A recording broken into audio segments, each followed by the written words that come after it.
Stocks are bleeding, but is this a real threat or just a market overreaction? Let's look at that. Nifty Pharma has slumped 11% YTD. Last 5 days, it slumped almost 4 to 5%. What is causing this fall? There's a fear that maybe is there going to be some India and US tariff war? Is there going to be reciprocal tariff? And if US imposes tariffs on Indian pharma imports, drug prices could rise for American consumers. Now, with Trump eyeing a comeback, reciprocal tariffs are back in focus.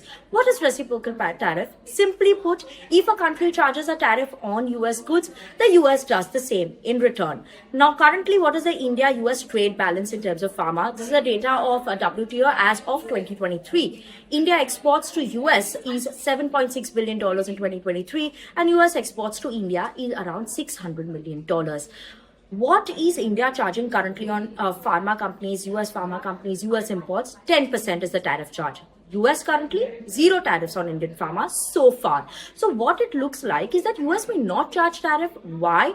Because if they import and impose a tariff of 10%, then the products for drugs for US consumers becomes expensive, and that means the prices rise higher. They're already facing an issue in terms of higher healthcare prices, which they want to reduce down. Now, will US really import tariffs? What has happened so far? Nothing has come in. White House fact sheet. As on Feb 13, didn't even mention pharmaceuticals. Elara is saying that this is mainly a selling that is coming in because of a panic, which is not justified. Even if tariff comes, the impact will be very limited for pharma stocks.